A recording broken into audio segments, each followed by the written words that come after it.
France Inter.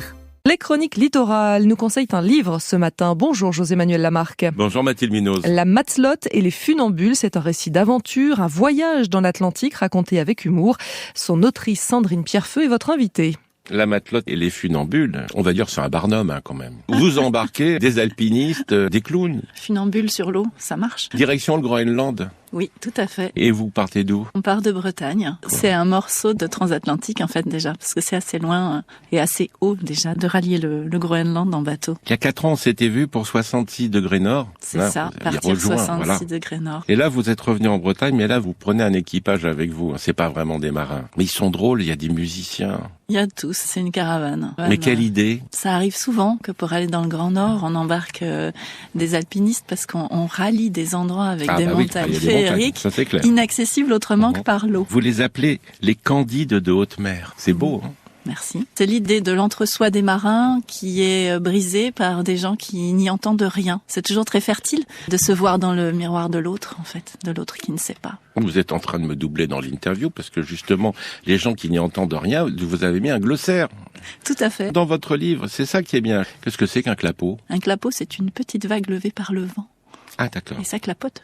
Et les équipets? Les équipets, ce sont les placards sur un bateau. Alors, qu'est-ce qui s'est passé une fois que vous êtes arrivé dans la ville de Qaqortoq? L'idée, c'était de changer les rôles. Alors déjà, on interagit avec les gens sur place. Et vous leur avez laissé la barre d'abord, hein, de changer les rôles ou pas? Ah, mais évidemment, sur un bateau, on est obligé de partager. On ne pouvait pas tenir à 4 ou 5 ou 6 marins le bateau pendant toute la traversée. Il faut qu'ils s'y collent. Ils s'y sont bien collés? Ils s'y sont collés. Bon, et ensuite, c'était à nous de nous y coller, de les suivre dans la montagne. Alors, à Qaqortoq? Voilà, Nanortalik, Qaqortoq. Après, mais vous avez grimpé avec les alpinistes? Un peu.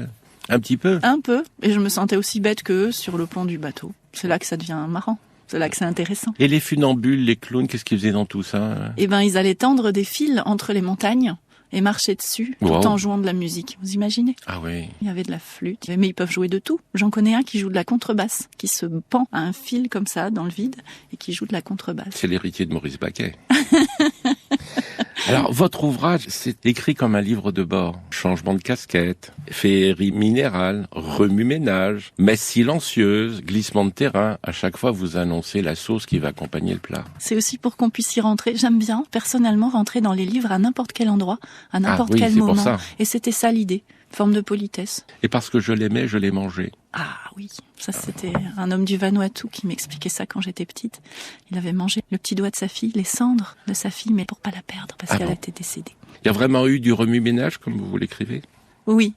Après, ce livre est un mélange lui-même de plusieurs histoires. Mais oui, sur les bateaux, il y a du remue-ménage. Oui, bien sûr. Et le retour en Bretagne? Castagne. Castagne? Ouais, c'est pas facile. En fait, pour revenir de ces endroits-là, faut revenir avant fin août. Les anciens le savaient, sinon on prend des risques, vraiment.